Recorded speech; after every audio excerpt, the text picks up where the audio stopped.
Hello, I'm Mia Scanga, the producer of Talking Politics. This segment is an update on the Jersey City Municipal Office Annex, which was first proposed by Mayor Fulop in 2014. It's a lease and then buyback after 25 years of lease payments. Now, many of us spent a lot of time reviewing the lease that was attached to the ordinance, and we had a lot of objections because we felt that the time frame was totally unrealistic. And so we went to the March 11th of 2015 City Council meeting, which luckily had been taped and was on YouTube, so I was able to download segments of it, which you'll see soon. Now, our objections were the time frame of February 2017, which was only 23 months away, would not be feasible to get this constructed. The city had done no due diligence. They hadn't done any soil testing. They hadn't even designed the building. And we found out later that they didn't sublease this property, which is on the corner of MLK Drive and Kearney Avenue, and is really part of the shopping mall's parking lot until June or July of 2015. As it turned out, after 7 or 8 months, they passed another ordinance in 2015, 15-130, which pushed back the drop dead date to September 30th of 2017. And those dates are important because on those dates, whether the building is completed or not, the city starts paying rent at the tune of $80,250 a month. Now, today is October 23rd. The building is not completed. I'll have more photos of it. I can only take it from the outside. They didn't have the groundbreaking until, I think, July 19 of 2016. That was only 15 months ago. Also keep in mind that the city pays all the repairs, maintenance, insurance, utilities, real estate taxes for the property as if they're the owner. And the rental payments jump by 25% after 5 years. So we have started to pay the $80,250 3 or 4 weeks ago, and in another week we'll have the second payment, even though the building is not completed, and it looks like it could take months before it is. So keep in mind that the only 2 council people who voted against this ordinance in March of 2015 for the same reasons we had, plus they thought that the cost factors were inflated, were Michael Young and Rich Boggiano. And also keep in mind that the contractor that was designated in the ordinance is Scanga. Scanga is the 6th largest construction company in the world.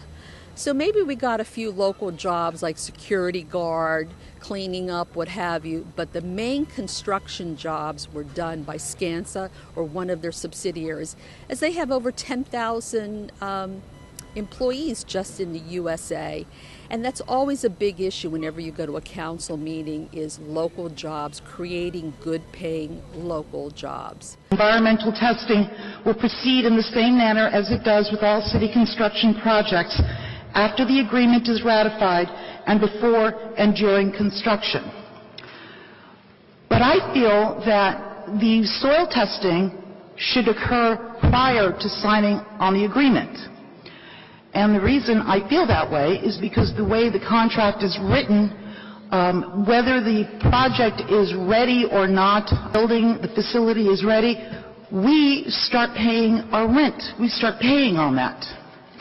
So if we find that there is problems or contamination with the soil and would have to stop the project and halt the project so that we can start doing some type of remediation and pay for that, then essentially we would be paying for both things at the same time, not giving us the breadth that we would need to maybe, if they do find contamination there, not saying that they will, but given the history of this area of the city, it's possible.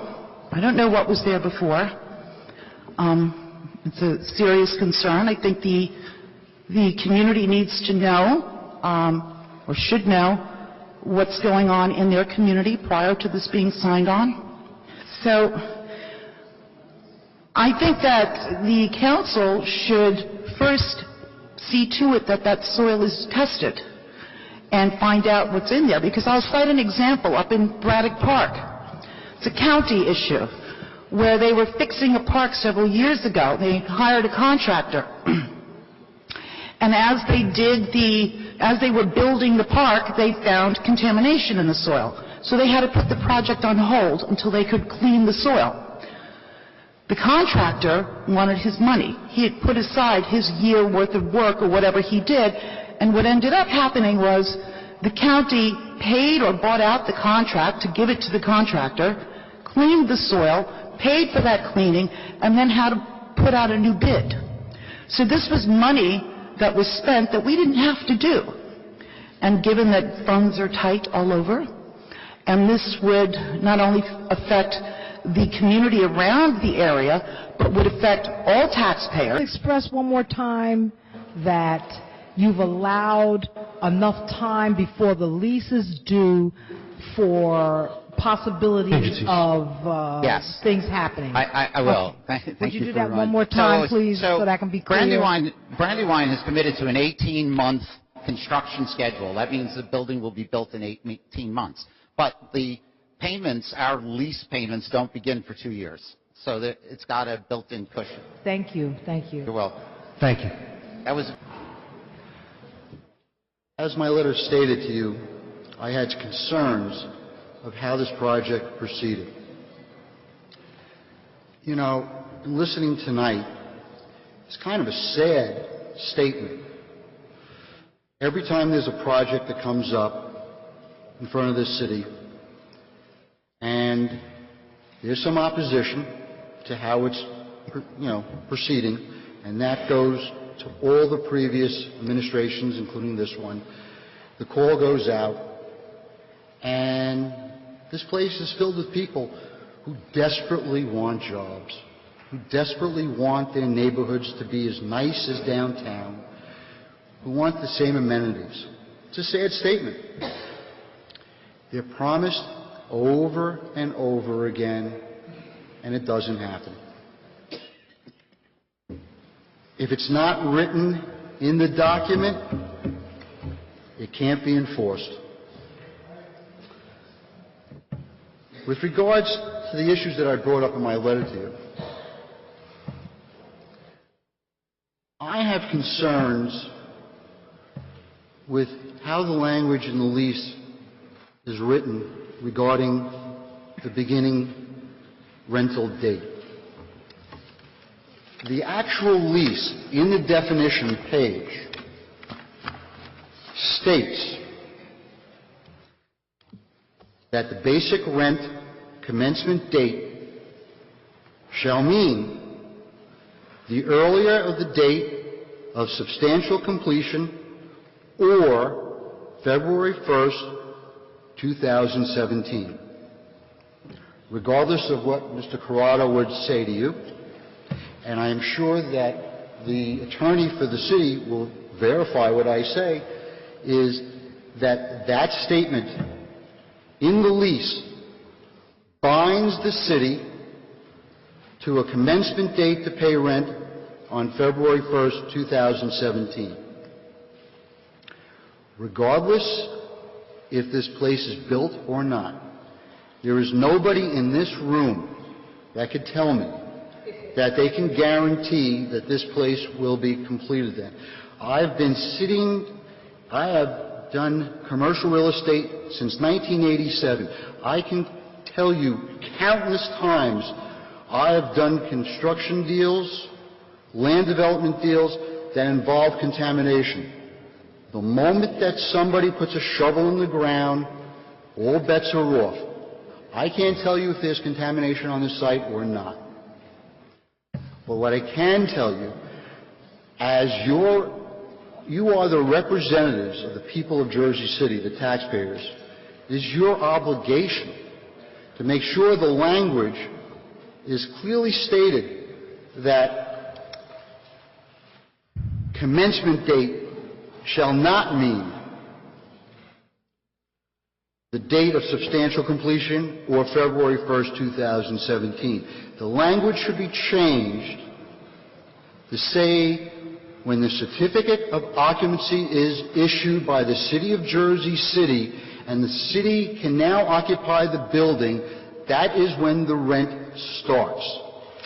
To do otherwise, it's a gamble. And you never gamble with a real estate deal, because if this is taken to court, the lease governs, not the conversations, not what's put on the record. Am I correct?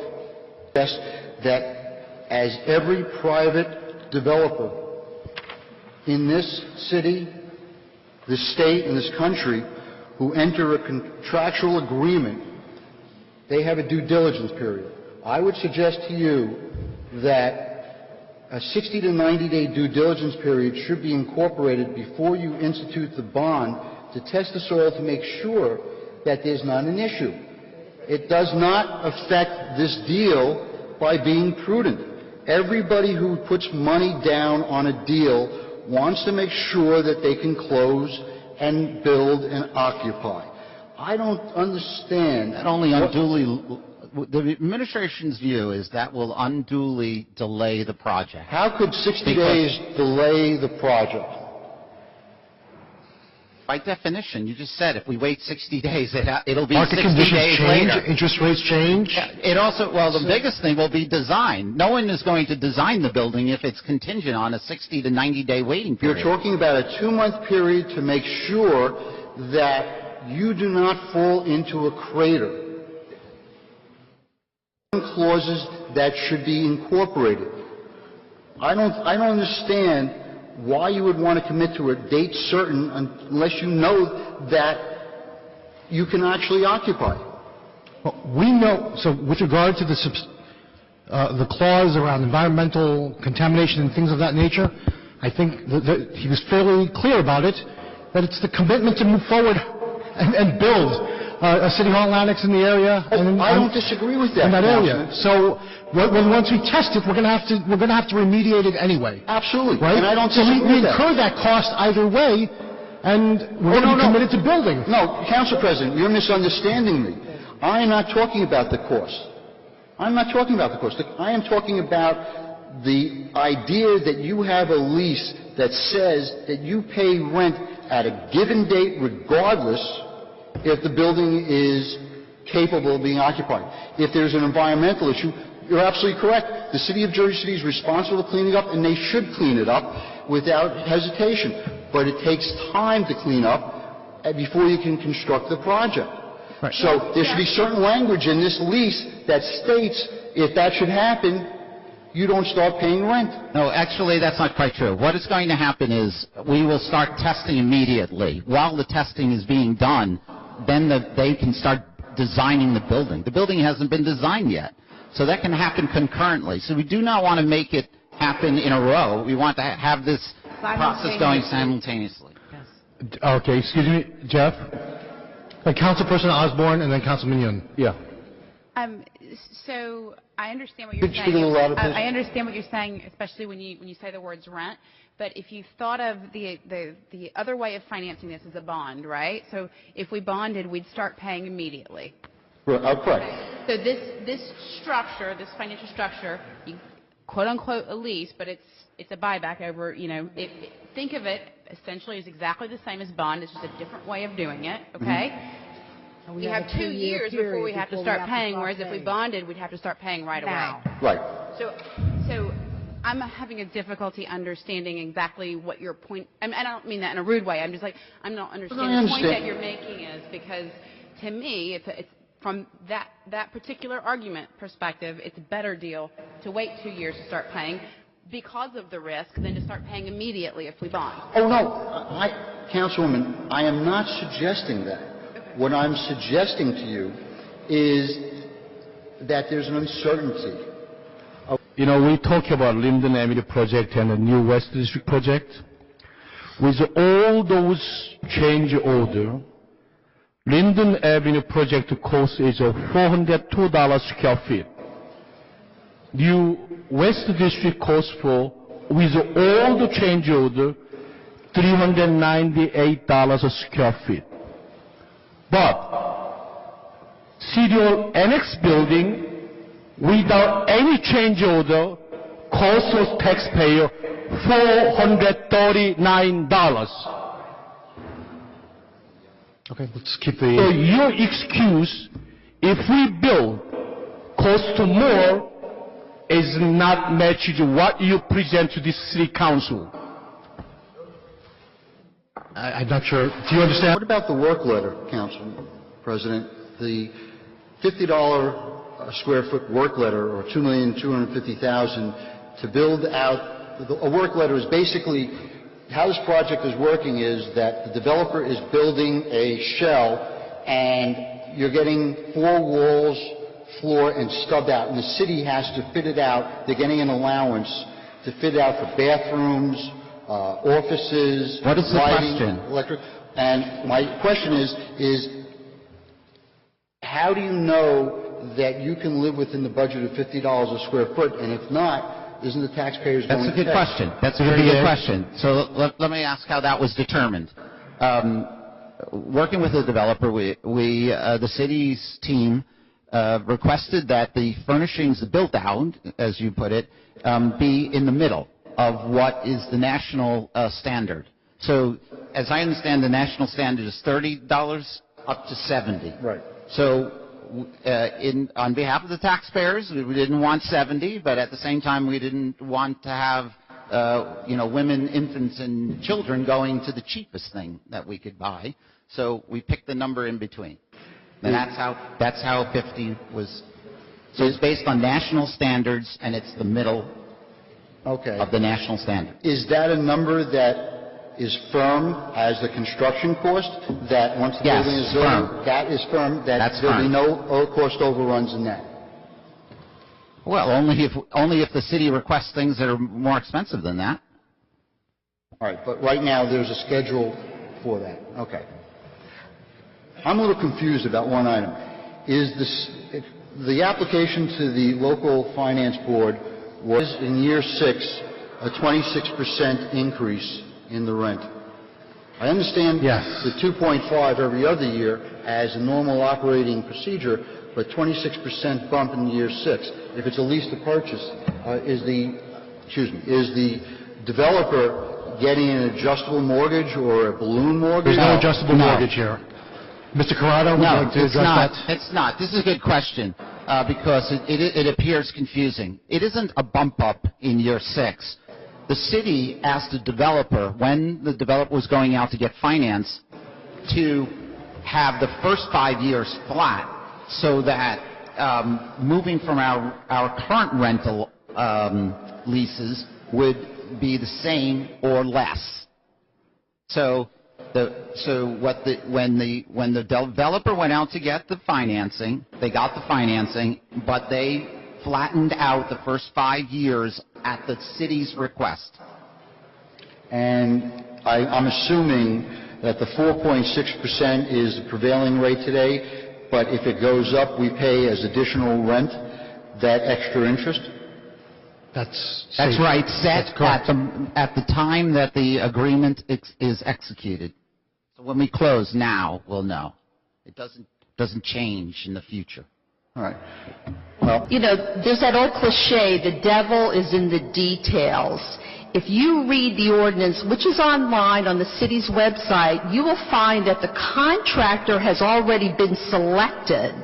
Okay? Can I have that underlined. I would like for them to address that for you. Okay, let me finish what I have to say, and then we can have all the questions at the end, right? Because I'm sure everybody wants to go home.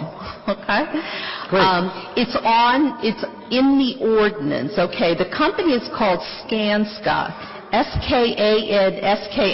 If you have your phone, you can look it up. All right?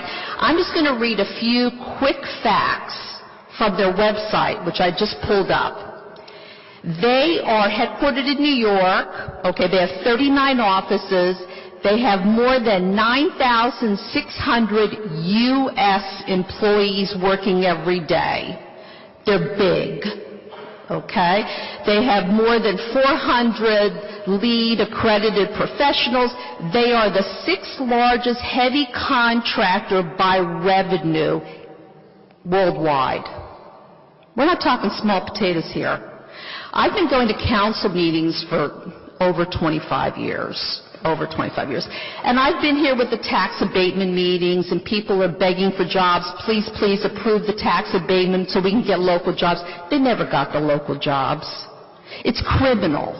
And I agree with Jeff. It's very sad. People need local jobs.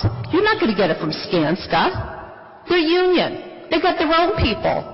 Their first thing they're going to say is, we can't turn around this building in this time frame if we use local people. We have to use our own people. That way we know what they can do.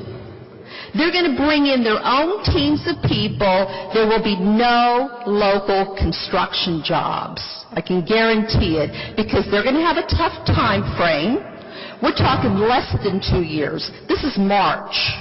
Rent starts February 1st of 2017. That's less than 2 years. And then I hear tonight that they haven't designed the building yet. I'm thinking, oh my God, I can't believe it. How could you, if you didn't design the building, how could you know $50 a square foot is going to be enough to put in the bathrooms, the walls, the cubicles, and the whole, and then who pays? We pay. And this whole analysis is bogus, because it says no change orders, no change orders. We already had a major change. You started out at 60,000 square feet in August. Now we're down to 45,000. That's a change order. All right? And the police department, they're going to Marion Gardens. From what I hear, that's not a done deal, because the feds want market rate rent, and the city doesn't want to pay it. So we could get another change order. We're already starting out at top dollar. And we have who would sign up for a project where if you build something, you can't move in until there's a certificate of occupancy issued. But there's no mention of it having to be done. Most people go into a contract and they insist, once the COO is issued, they move in. So you're putting the taxpayers at risk for a building. You don't know what the quality of the land is. And of course the city's going to have to, once you open up the parking lot, you're going to have to remediate it. You're dealing with a February 1st deadline, which we're opposed to. And you're not going to hire any local contractors because it's Scanga. They're bigger than most of the contractors who built the Jersey City waterfront. And when they did tax abatements, they never even told you who the contractor was. You assumed it was Tishman or whoever. Here they have it right in the ordinance. So when you vote for that ordinance, you're voting for Scanga. That's who you're voting for. And they're bringing in their 9,600 people to do the job because they got to get it done in the time frame. And if you look at the ordinance, everything is marked off in pencil, which is part of the ordinance. This is part of the $50 build out. This is part of the I read that and I thought, what are they giving us? A bunch of bricks? And some air conditioning units on the roof? And they even mentioned they're only giving you 20 doors. 20 doors! What's 20 doors in an office building? You know, it's like they're giving you nothing. We're going to pay top dollar. The only good thing, the way I see it, and this is driven by politics. You know, they're going to tell people you get local jobs, you'll pump more money in, you'll have more people in the area. I work right now at near Rockefeller. Rockefeller Center is right across the street from me. You know, I'm like everybody else. I want to get home at a reasonable time. I bring my lunch half the time. If I eat out, I run down the street at a food bar, pick up some food, take it to my office, sit in my office, and then I go home. Okay? That's it. You know, if I meet someone for dinner afterwards occasionally, that's fine. More than likely it's another part of the city. I'm sure city employees don't go out and eat lunch every day, and they're going to do their shopping. They don't. They do their job, just like I do my job. And then I come home, and we have plenty in my neighborhood or, you know, even up where I am now. I buy locally, right? So there's not going to be this huge infusion by having 200 people who work there during the day. It's unfortunate, but it's true. It's not enough mass. This should be part, like Jeff said, of a plan. And hiring a firm like Scanga is not going to create any local jobs. And that's the really sad part of it, because everybody's here thinking they're going to hire locally.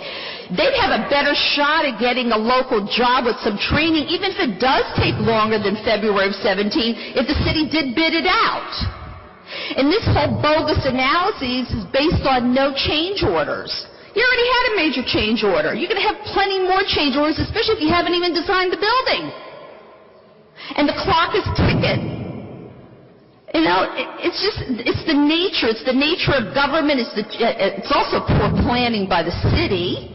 And as for paying for bonds, there's a financial vehicle called bond anticipation notes. You can float those to pay for your soft costs, which includes the architects, the accountants, whatever, the engineers, before you actually start doing major construction. And the city gets a pretty good rate, because supposedly we have a better credit rating. So you're not going to create any local jobs here, any construction jobs. And as for people going out to lunch every day, doubt it. And then we're going to get stuck paying double rent in February when the building isn't complete, because they're not going to be able to allow any workers, office workers, to move in there until there's a certificate of occupancy. Because they have to play by their own rules. And also, these aren't going to be new jobs. They'll just be jobs like, you know, when they built the waterfront, we'll get all those jobs. When Goldman Sachs came here, they brought their own people. The city's going to bring their own people. You know, not to say people don't leave, but they may not necessarily, I don't know how much turnover there is in these particular positions, but it's not going to, you can't count on that to open up any jobs, whether it's at MLK or whether it's on Central Avenue or Journal Square. It's the same. You have the same shot at that job no matter where it is in the city of Jersey City. Those are the same jobs. Your point is well taken about the jobs? No, okay. Well, other people spoke about jobs as well, and I asked them to stay on topic. Well, we have to counter it, okay, with some reality here. Your point is well taken. And then, let's move on. Yeah, I know, because it's not what you want to hear, so that's why you're cutting me off. No, it was fine when it was what you wanted to hear. Other people spoke about jobs, and I asked them to stay on topic as well. All right. So, and then my other concern is a big concern, which can cost us millions, is the $50 a square foot when you're getting a shell, and you're paying top dollar for a shell. So I think this could come back to haunt the taxpayers big time. It's being rushed because he wants to get it done so the mayor could run around saying, I did this, innovative, whatever. But of course, if it blows up and we end up paying double rent or major cost overruns, that's the other side of the coin. We'll make that an issue as well. So it's all about the timing before an election. And we know that. We know that. And it's going to cost us dearly. And that's why we're opposed to it. It's not about it's on MLK. That's great. But be prudent, because it's taxpayers' dollars. And also, personally, I think the city could have easily floated their own bonds and built it themselves. Just hire a good construction management company to run the project. That's all. You say to yourself, who makes out on this? Well, in my opinion, it's Brandywine. They've been the developer of this hub area, I think, for about 20 years or so since the Schindler administration, and it has not gone well. So this is a kickback or a gift to Brandywine paid for by the taxpayers of Jersey City. So just keep in mind, the election day is Tuesday, November 7th. We need more independent thinkers who care about the taxpayers of Jersey City, not making developers rich. And don't forget to vote.